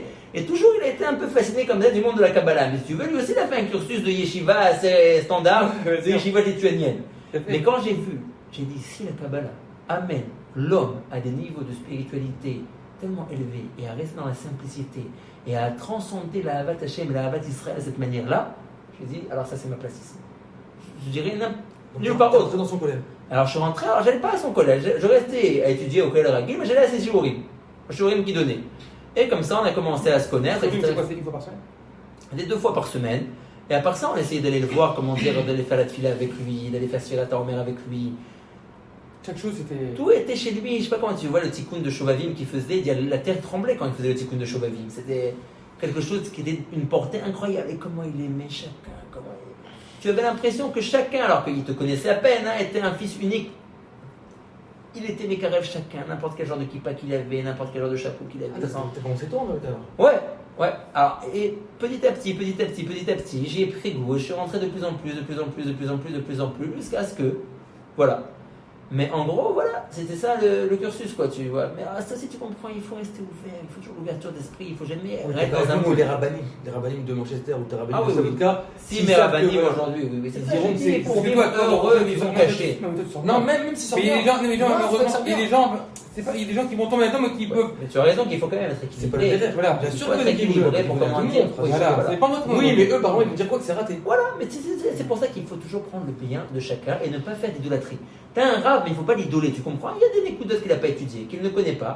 Par exemple, mon fils il m'a raconté quelque chose au nom d'un certain rave. Je lui ai dit, écoute, avec tout le respect que j'ai envers ce rave-là, c'est un grand rave par rapport à X, Y, Z, mais en termes de Kabbalah, je sais parce que il lance de temps en temps des résidus de Kabbalah, mais tu vois qu'il n'y connaît rien en Kabbalah, strictement rien. Et encore une fois, il n'a pas besoin de s'y connaître dans tous les domaines. Donc je lui ai dit, par rapport à ce qu'il dit en Kabbalah, tu n'es pas obligé d'écouter parce qu'il ne sait pas vraiment de quoi il parle. En termes de halakha, de kashrut, de X, de Y, de Z, oui, tu dois l'écouter, on doit l'écouter, mais moi je suis le premier à l'appeler et à me référer à lui. Maintenant, par rapport à ça, non, jamais faire d'idolâtrie, tu comprends? Jamais faire d'idolâtrie. Donc, même que moi je vénère ma mâche, mes maîtres, que ce soit Rav Reikin, que ce soit. J'ai étudié Baruch Hashem en Angleterre avec l'élève du Chafetz Chaim, imagine-toi, avec l'élève de Rav Shimon Shkop. Ça veut dire vraiment les derniers élèves du Chafetz Chaim. Les derniers qui ont vu Rav Elchanan, qui ont vu le Chafetz Chaim, ils ont raconté des choses qu'il a entendues de la bouche du Chafetz Chaim, qu'il a entendues de la bouche de Rav Elchanan. Ouais. C'est magnifique, mais tu comprends pas d'idolâtrie, tu comprends. Alors eux, ils avaient leur point de vue de la Kabbalah. Nous, on en a découvert un autre. Et Shumbaya, tu comprends. Alors oui, c'est vrai que ça choque quand tu entends que... j'ai écrit tout un mahamar sur ça. Il y a un livre que j'ai écrit sur les kavanotes de Kabbalah, de bracha, quand on fait une bracha et quand on fait Sfirat HaOmer. Et là-bas, j'ai écrit un mahamar qui s'appelle Kikarov Elecha Adavar Meot. Ça veut dire la chose est très proche de toi. Et là-bas, en fait, c'est une réponse, si tu veux, à un autre livre de Kabbalah qui demande une approbation d'un grand Rav Sfarad de la génération. Bon.